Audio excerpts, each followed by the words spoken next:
Ray Dalio estaba comprando $1.000 millones en puts a marzo del 2020 a que Wall Street se desplomaba. Pero luego en el fondo te permiten unos porcentajes, que es lo máximo, es la regla del 5, 10, 40 y las 8 cifras, es decir, superar el umbral de los 10 millones de euros.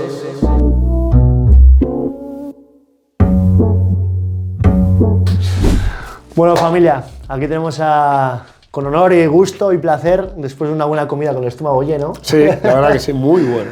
Al señor Alberto Cham, que justo nos acaba de enseñar que ha vuelto a romper récord en este mes con su propio fondo de inversión, con un 6,25. 6,5, ya 6,5 a 20 de enero. % de rentabilidad en lo que va de año, ¿no? El año pasado, 2024, cerró siendo el número 1 con un 54% sí.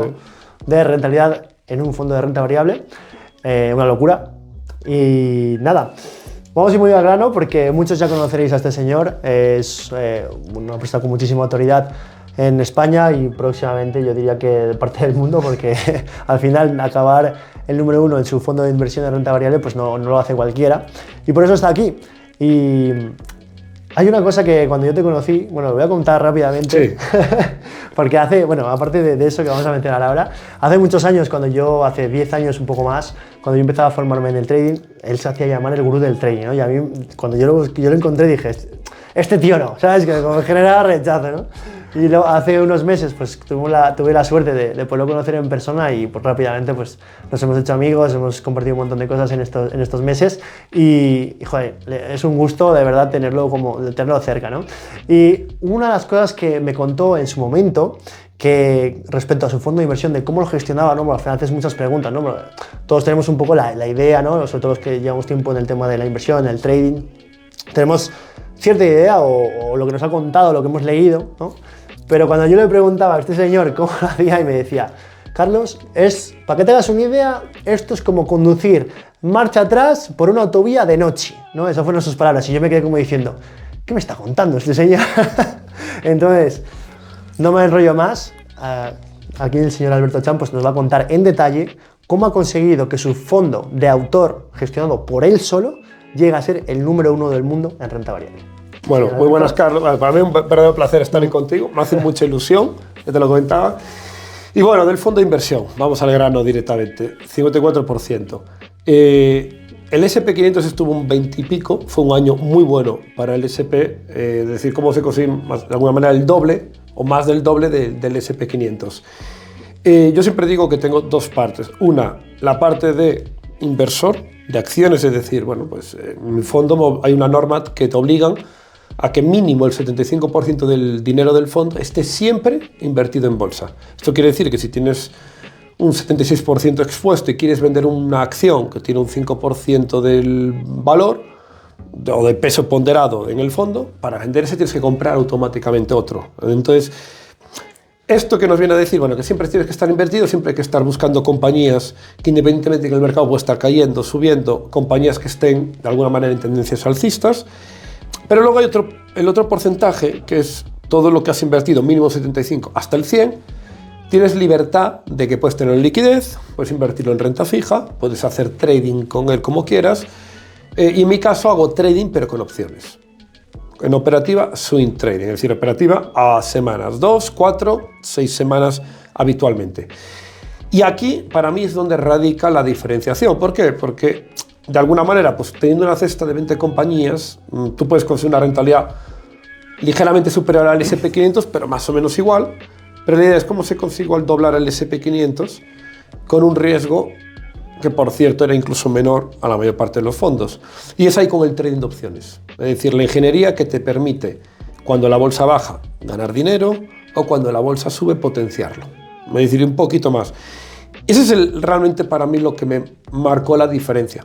Es decir, que mi fondo sea de gestión activa me dice que yo estoy activamente como trader, como antes hacía individualmente, pero llevado a un fondo de inversión, como trader buscando oportunidades, de alguna manera buscando surfear la ola. Es decir, si viene una corrección en el S&P, digamos, de una semana, intentar beneficiarme, es decir, donde la mayor parte de los fondos que están indexados van a perjudicarse, yo no solo no perjudicarme, sino que si la bolsa baja un 2%, igual sacar un más 3%. Entonces, yo para mi fondo gané un 3%, pero sobre la competencia que ha perdido un 2%, yo he ganado un 3%, es un 5% claro, de ventaja.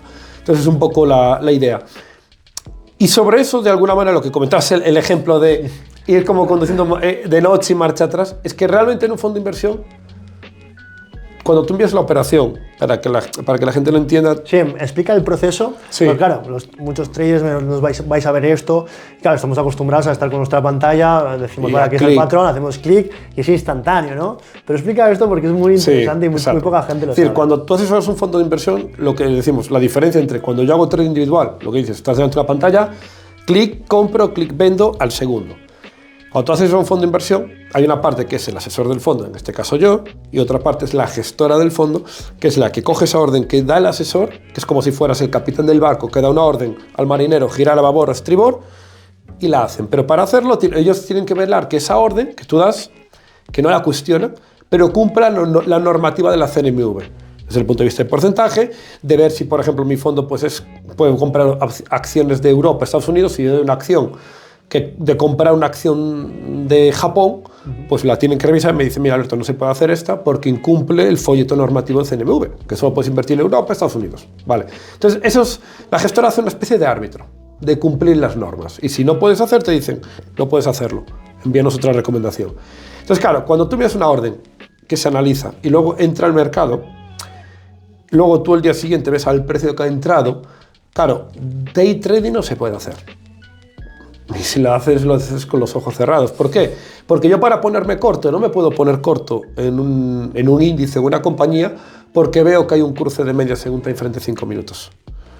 ¿Por qué? Porque igual cuando estoy enviando la operación y se procesa, igual esa operativa ya se ha quitado. Entonces yo cuando me tengo que poner corta swing trading, de decir, oye, pues espero seguramente que a finales de la semana el mercado se venga abajo, pues yo a inicio de la semana empiezo a enviar las órdenes de que nos empecemos a posicionar. Oye, pues comprando puts bajista o vendiendo futuros, cerrando algunas acciones, lo que sea. Entonces, alguna estrategia, un poco con lo que comentaba de anticipándome de que igual el mercado está subiendo y yo me estoy posicionando bajista. Igual hago la entrada a 3 días, y hago una parte el lunes, otra parte el martes, sabiendo que voy a ir haciendo una especie de segregado me posiciono en esta zona para cerrar aquí abajo. Entonces, claro, esto cambia radicalmente no puedes ir reaccionando a la noticia, como diría, si ocurre esto, yo reacciono. No, te tienes que ir anticipando. Y claro, yo veo muchos analistas de periódicos que te dicen, no, es que adelantarse al mercado no se puede hacer, eso quien diga que eso es mentira, digo, pues no sé, porque lo que hago yo entonces, que es intentar constantemente adelantarme al mercado. Algunas veces el mercado no reacciona exactamente como espero, pero bueno, los datos están ahí que me anticipo, sobre todo bastante bien, cuando hay correcciones del mercado. Sin ir más lejos, en el efecto de la inteligencia artificial, cuando sale esta inteligencia artificial de China, que tiene un 90% menos de coste que Nvidia cae un 15%, de la semana inmediatamente anterior a ese evento, que no lo conocía, pero interpretaba que algo iba a ocurrir, me puse un posicionamiento largo en volatilidad, corto en los índices.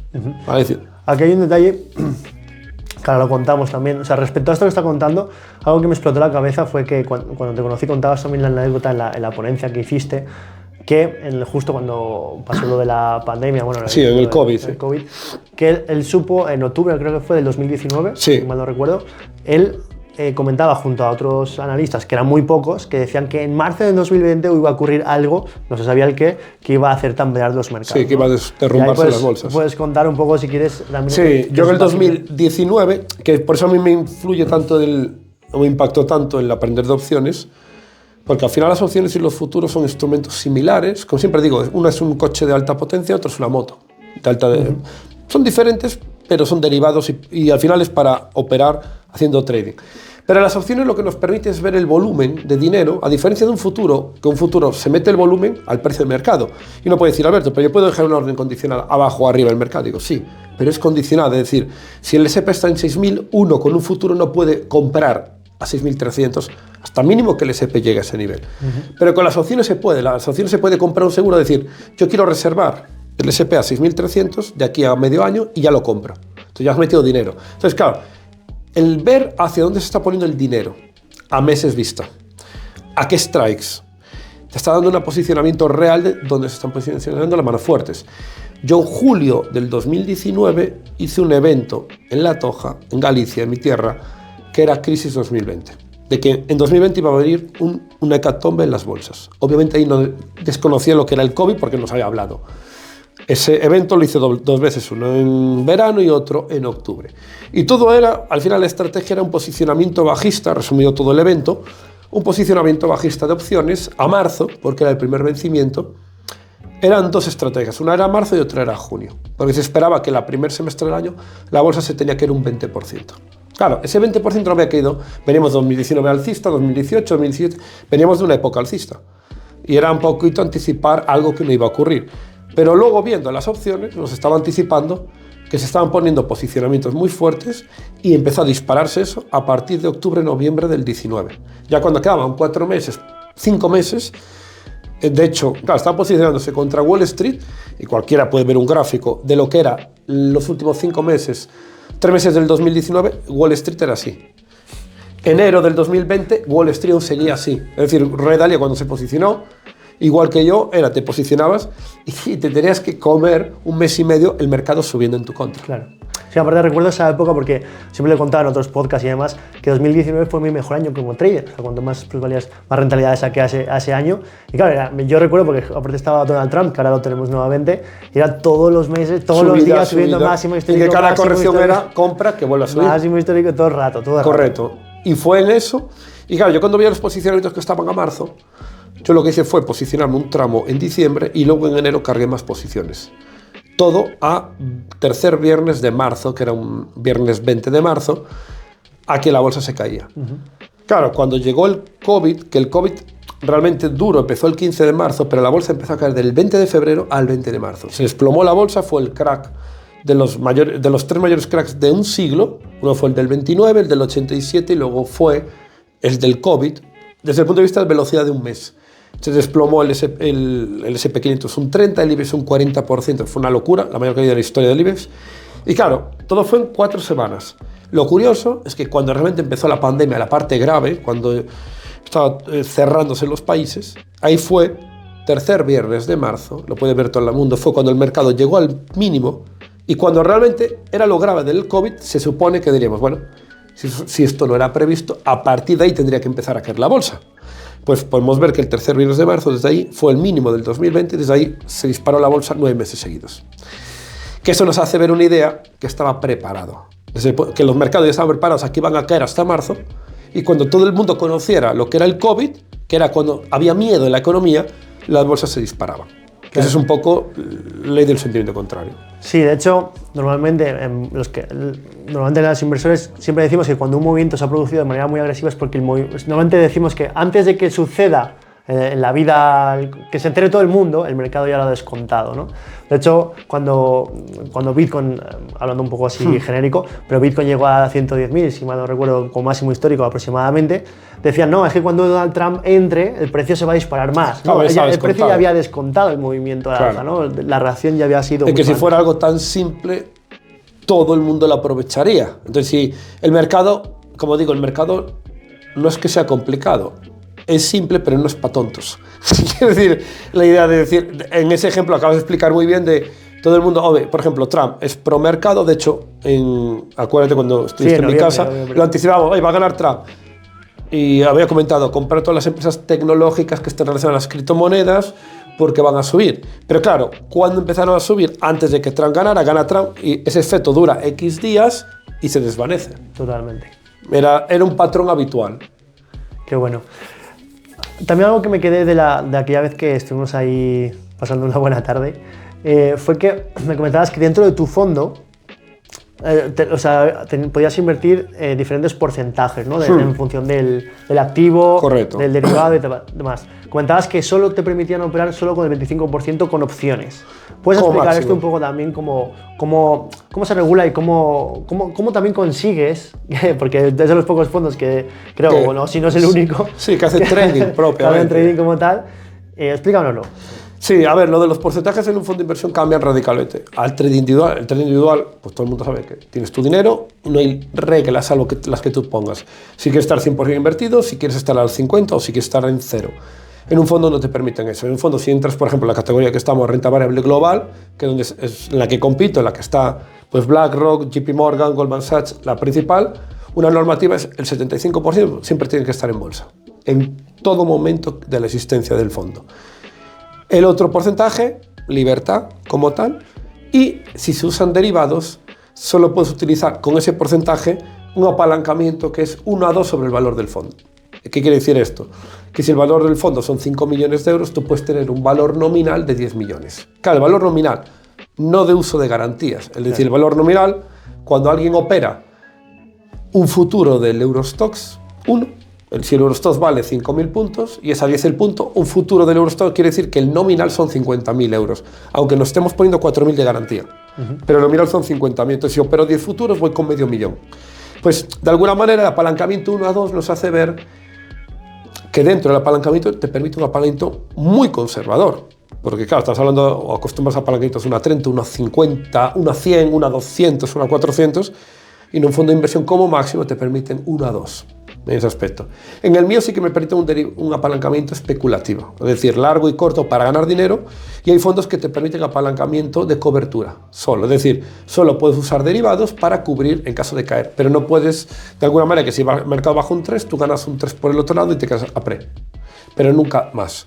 Entonces, pero a mí me permiten esos porcentajes, porque yo quise que solicitamos a la CNMV que se permitiera eso, como uso de tal, que es lo que decías, que eso marca un poco la diferencia. A mí me permiten hacer trading en un fondo, entonces yo llevo el fondo como si fuera asesoramiento de fondo y por otro lado mentalidad de trader, que es lo que hice toda mi vida. Entonces yo creía que si podía trasladar lo que yo hice toda mi vida, que era rentable, y llevarlo a un fondo, pues que podía ser rentable como así está siendo.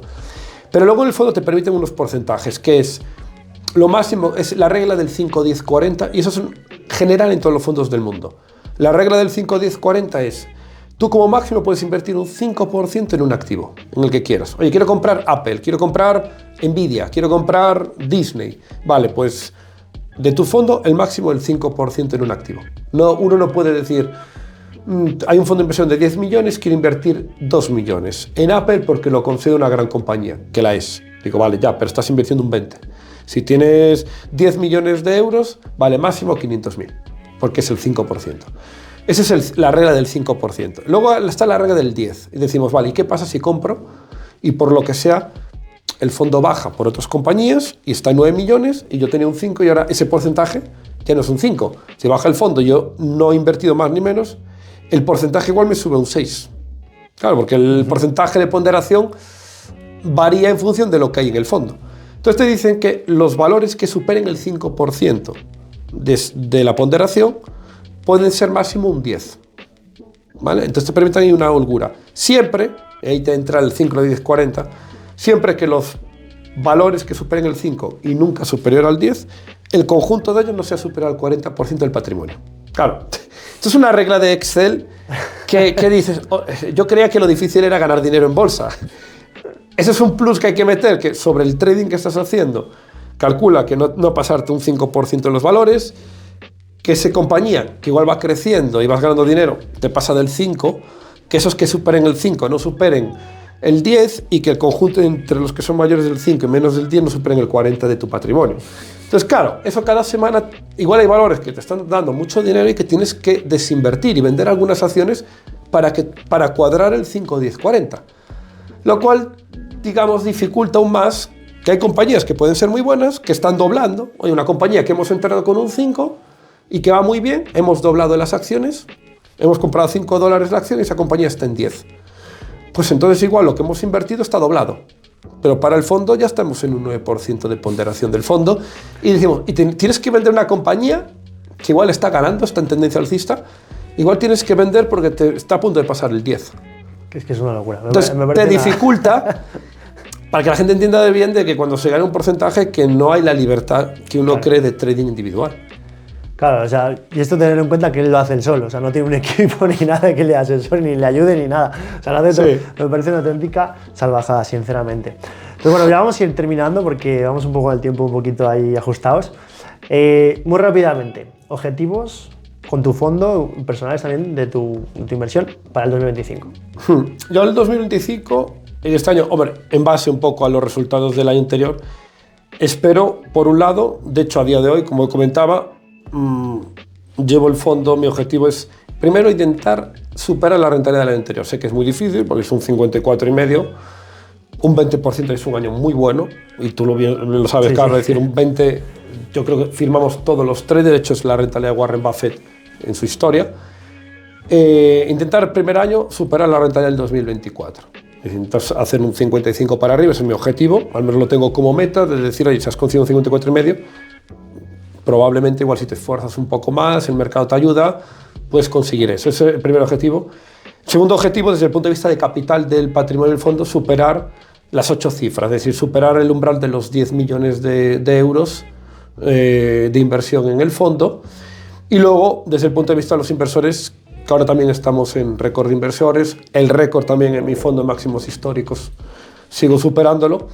Y este año 2025 es verdad que mi fondo cumple 3 años, entonces te lo califica Morningstar, que es la mayor calificadora de fondos a nivel internacional, y te dan la calificación del 1 al 5, como si fuera estrellas de un hotel, donde te califica un poco la calidad de tu fondo. Mi idea es, bueno, no sé cuánto darán, espero que sea 4 o 5 estrellas, que den lo máximo que puedan. Te lo van actualizando cada año, pero la idea es llegar a tener 5 estrellas, porque te valora no solo rentabilidad, sino rentabilidad, riesgo, gestión del dinero, es decir, hay una serie de parámetros. Entiendo, ¿no? Correcto, es decir, no solo es ganar dinero, valoran todo y te da un poco una calificación del inversor que invierte en tu fondo, que entiende la calidad, como igual que un hotel. Sí. Oye, voy a un hotel de 5 estrellas, pues no me tienen que decir que voy a tener un buen servicio, un buen restaurante, un buen servicio de habitaciones y que lo voy a tener superior a 1 de 2 estrellas o de 1, es obvio. Pues en un fondo de inversión es igual. Entonces mi idea es llegar a ser calificado por 5 estrellas por Morningstar, superar el umbral de los 10 millones y la rentabilidad. Entonces creo que tengo mucho trabajo porque son muchos objetivos a la vez, pero ese es un poquito mis objetivos. Yo creo que lo acabará consiguiendo, más que nada por solo los datos te avalan, entonces Gracias. es simplemente cuestión de tiempo y seguir en la misma línea, ¿no? Ya para acabar, deciros que este 22 de febrero esto va a salir, probablemente voy a forzar para que salga de los primeros, para que este 22 de febrero tiene nuevamente un evento que, al igual que en el 2020 se llamaba Crisis 2020, este se llama Crisis 2025. Y ahí nos vas a contar, pues, bueno... Sí, va a ser en Madrid y ese justamente es el evento que hago. Hay años que no lo hago y hay años que lo hago, ya digo, lo hice en el previo a la crisis del 2020, lo hice en el 2022 en el inicio, anticipándome el desplome de las bolsas y bonos un 20%. Y en este, el 22 y 23 de febrero en Madrid, voy a hacer un evento exclusivo, además va a ser el único presencial que haga, donde a todos los asistentes les voy a explicar qué creo que va a venir una crisis 2025, en qué mercados va a venir, por qué y cómo aprovecharlo económicamente. Entonces, voy a desvelar un poco mi visión de mercado que voy a aplicar en el fondo de inversión, pero la clave es cómo cualquier persona con su dinero se puede beneficiar. Ese va a ser un poco el evento. Es un fin de semana, además, muy divertido porque vienen alumnos de todo nivel, es decir, gente que está empezando, gente que ya hace trading. No hace falta tener conocimientos de futuros, de opciones o de acciones. Es un término global. Y la idea es que todos los asistentes entiendan mi visión de mercado, entiendan qué mercados se pueden operar, cuáles son mis acciones favoritas para el 2025. Vamos a tener comunidad de traders, sesión de networking. Yo creo que va a ser un eventazo. Siempre lo suele ser porque es muy enriquecedor de compartir, pero sobre todo porque la gente que viene se lleva no solo ideas que económicamente van a sacar dinero en el 2025, sino aprendizaje de cómo analizar y anticiparse a lo que luego será noticia, que desconoceremos cuál fue el motivo, ya que le llamen X, pero el saber por dónde va a originarse ese motivo. Qué bueno. Así que bueno, ya lo sabéis, si no os queréis perder o tener buenas rentabilidades en este 2025, no os podéis perder este evento.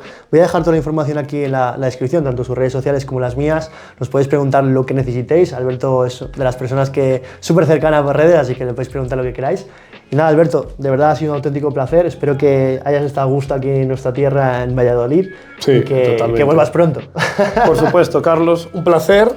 Y por supuesto, un placer estar contigo aquí, en vuestro podcast, compartiendo una buena gastronomía también aquí de vuestra tierra. Y nada, a todos buen trading, por supuesto. Y buen 2025. Nos vemos, familia. Gracias. Hasta luego.